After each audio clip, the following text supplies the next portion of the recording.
Kita akan baca mulai dari ayatnya yang kelima sampai dengan ayatnya yang ke-12. 1 Samuel pasalnya yang ke-7 ayatnya yang kelima sampai dengan ayatnya yang ke-12. Demikianlah firman Tuhan. Lalu berkatalah Samuel, kumpulkanlah segenap orang Israel ke Mizpah, maka aku akan berdoa untuk kamu kepada Tuhan. Setelah berkumpul di Mizpah, mereka menimba air dan mencurahkannya di hadapan Tuhan. Mereka juga berpuasa pada hari itu dan berkata di sana, kami telah berdosa kepada Tuhan. Dan Samuel menghakimi orang Israel di Mizpah. Ketika didengar orang Filistin bahwa orang Israel telah berkumpul di Mizpah, majulah raja-raja kota orang Filistin mendatangi orang Israel. Serta didengar orang Israel demikian, maka ketakutanlah mereka terhadap orang Filistin. Lalu kata orang Israel kepada Samuel, janganlah berhenti berseru bagi kami kepada Tuhan Allah kita, supaya ia menyelamatkan kami dari tangan orang Filistin itu. Sesudah itu Samuel mengambil seekor anak domba yang menyusu, lalu mempersembahkan seluruhnya kepada Tuhan sebagai korban bakaran. Dan ketika Samuel berseru kepada Tuhan bagi orang Israel, maka Tuhan menjawab dia. Sedang Samuel mempersembahkan korban bakaran itu, majulah orang Filistin berperang melawan orang Israel.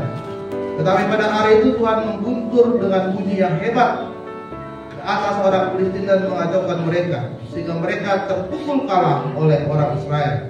Keluarlah orang-orang Israel dari Mizpah, mengejar orang Filistin itu dan memukul mereka kalah sampai hilir Bet-Ka. Kemudian Samuel mengambil batu dan mendirikannya antara Mizpah dan Yesana. Dia menamainya Ebenezer, katanya sampai di sini Tuhan menolong itu. Karena firman Tuhan pagi hari ini adalah Ebenezer, sampai di sini Tuhan menolong itu.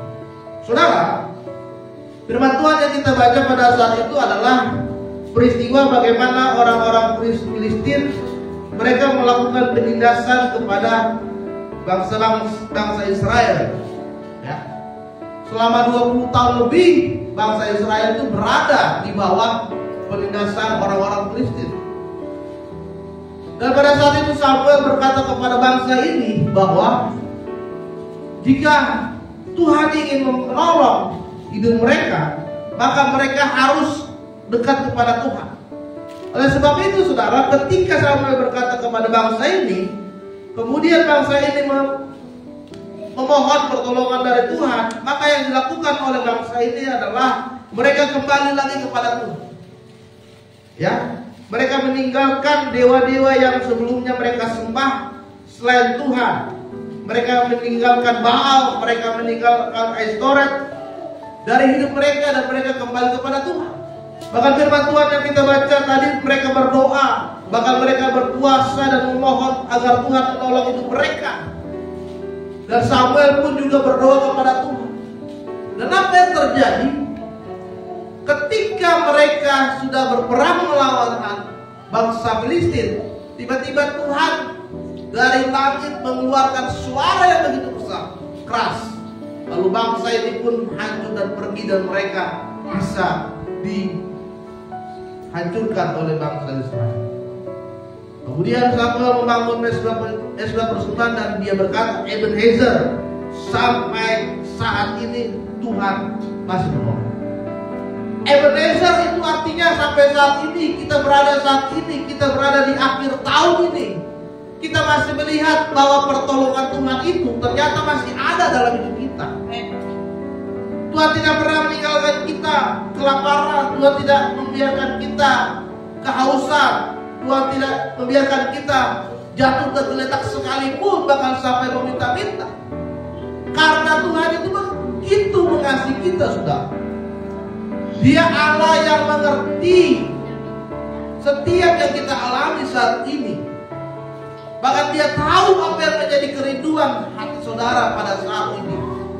Meskipun banyak tantangan yang kita hadapi selama 1 tahun ini, saudara, banyak pergumulan, banyak persoalan, banyak pencobaan yang berat yang kita hadapi, tetapi kita masih melihat ternyata Tuhan itu masih baik di dalam kehidupan kita. Tahun ini keluarga kami tahun ini saya masuk rumah sakit. Kemudian anak saya yang pertama juga masuk rumah sakit. Anak saya yang terakhir, ketiga juga masuk rumah sakit. Ya. Tahun ini kami 3 orang masuk rumah sakit. Itu jaraknya tidak berjauhan, berdekatan. Ganti-gantian kami masih dirawat di rumah sakit. Tapi ternyata Tuhan itu masih baik. Kami dapat disembuhkan dari segala sakit kami, dan kami dapat sehat dan kembali melayani. Kita melihat saudara bahwa pertolongan Tuhan itu nyata di dalam hidup kita. Oleh sebab itu, hari ini kita mau belajar bersama agar di tahun depan nanti, di tahun 2025, kita juga masih melihat pertolongan Tuhan itu semakin dinyatakan, dan pertolongan Tuhan itu semakin lebih lagi Dia berikan di dalam hidup kita.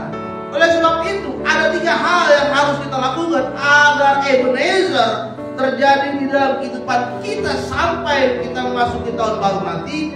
Yang pertama adalah Ebenezer terjadi pada saat kerendahan hati kita kepada Tuhan. Pertolongan Tuhan dinyatakan di dalam hidup kita ketika kita merendahkan diri di hadapan Tuhan.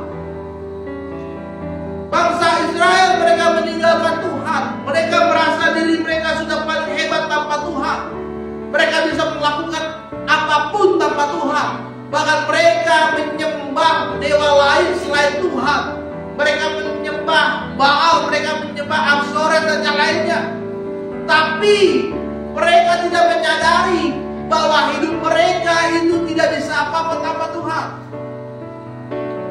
Buktinya adalah ketika mereka meninggalkan Tuhan, mereka jauh dari Tuhan, mereka menyembah dewa-dewa lain. Buktinya bangsa ini pun diserang oleh bangsa lain. Buktinya bangsa ini pun ditindas, dianiaya oleh bangsa lain. Dewa-dewa mereka tidak bisa menolong mereka. Ya, kehebatan kekuatan yang mereka miliki juga tidak bisa menolong mereka. Artinya bangsa ini tetap ditindas, tetap disiksa oleh bangsa lain. Karena apa? Karena mereka merasa mengandalkan kekuatannya sendiri dibandingkan kekuatan yang diberikan oleh Tuhan. Saudara terkasih dalam nama Tuhan, mungkin saat ini di dalam 1 tahun ini kerohanian kita begitu kering. Hidup kita mengalami pasang surut kehidupan. Kita mulai keras hati, kita mulai jauh dari Tuhan. Kita mulai mengandalkan kekuatan, kehebatan, kepintaran, kemampuan kita sendiri.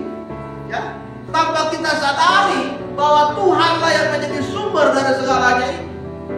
Maka saudara, Ebenezer, marilah di akhir tahun ini kita mulai semakin lagi merendahkan diri kita di hadapan Tuhan. Mulai kita mengandalkan Tuhan, bukan mengandalkan manusia. Karena firman Tuhan berkata, terkutuklah orang yang mengandalkan manusia. Tetapi marilah kita hari ini memasuki tahun yang baru, kita semakin lebih lagi merendahkan diri di hadapan Tuhan. Amin.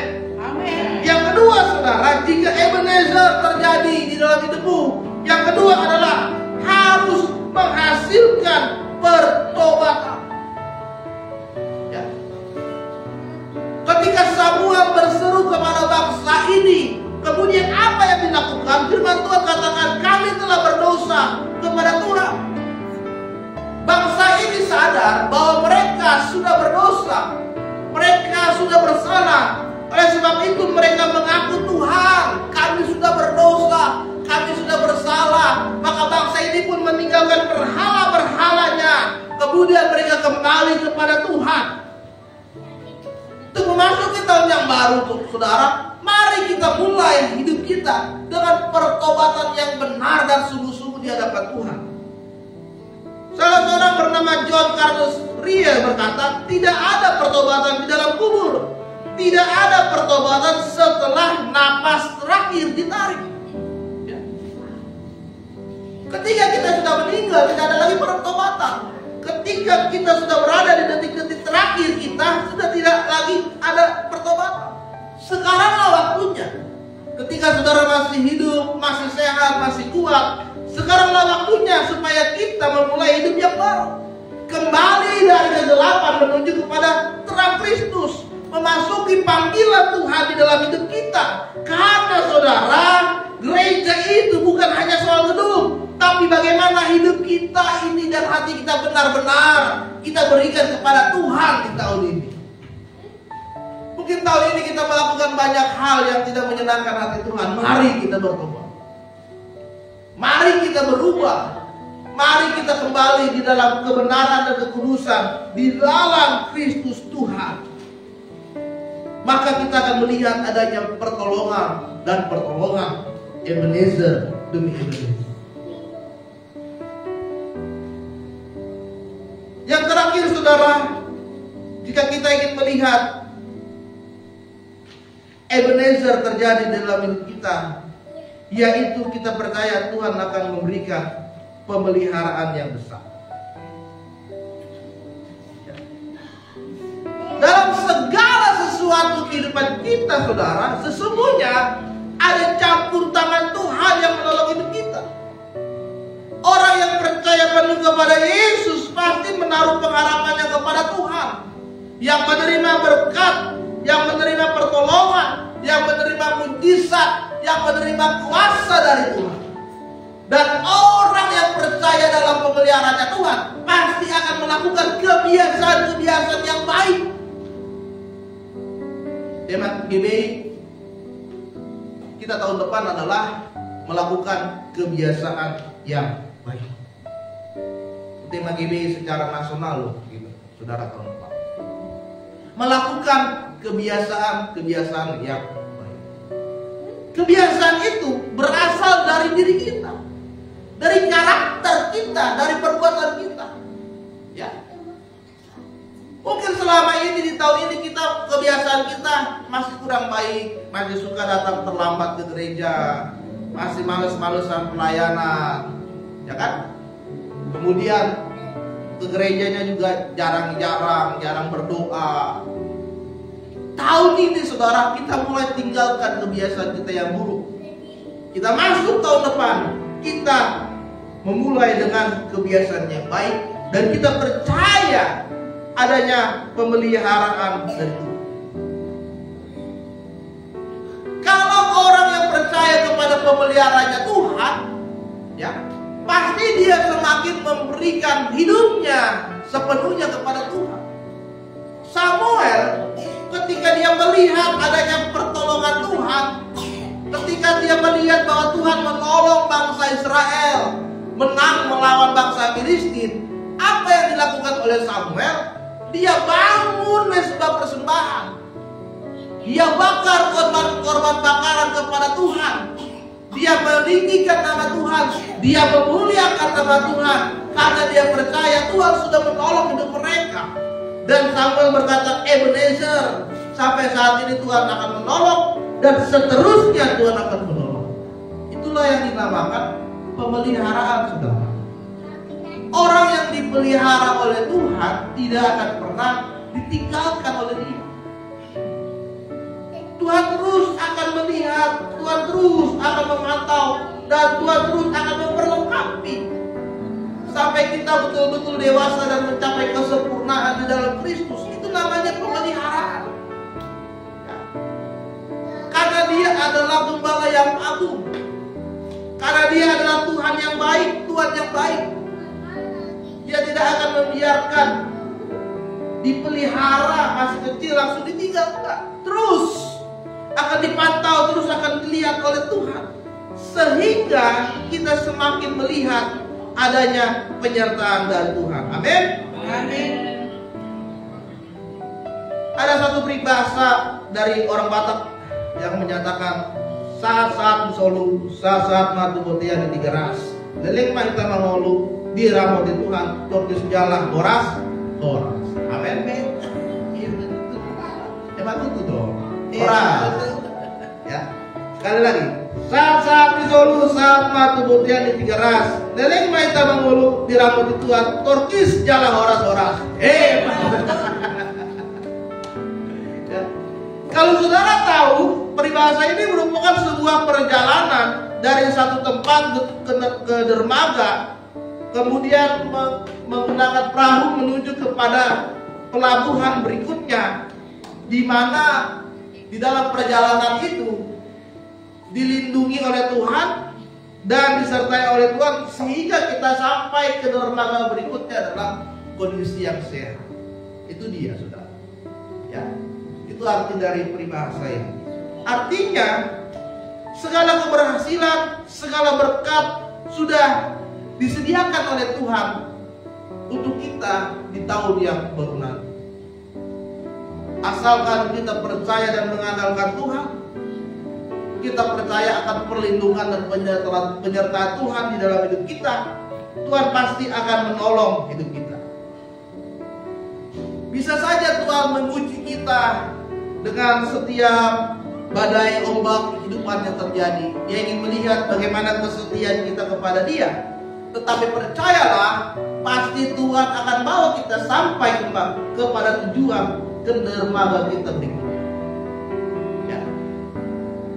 Tuhan pasti akan membawa kita sampai kepada tujuan kita, kalau kita percaya, berharap kepada pemeliharaan Tuhan di dalam hidup kita. Amin. Kita percaya tahun depan hidup kita semakin lebih baik. Tahun depan adalah berkat Tuhan dicurahkan lebih baik, lebih besar lagi dalam hidup kita. Hidup kita dibangkitkan lagi oleh Tuhan. Pekerjaan kita semakin dilebihkan lagi oleh Tuhan. Ya. Keluarga kita semakin diberkati oleh Tuhan. Kesehatan kita semakin lebih lagi ditambahkan oleh Tuhan. Amin. Pada tahun depan kita akan mulai dengan kebiasaan-kebiasaan yang baik. Dan tahun depan kita akan mulai lagi dengan berkat-berkat yang lebih baik. Amin. Amin. Biarlah Ebenezer di tahun ini, di akhir tahun ini, Tuhan masih menolong, dan tahun depan juga Tuhan masih tetap menolong kita. Amin. Berfirman Tuhan, mari kita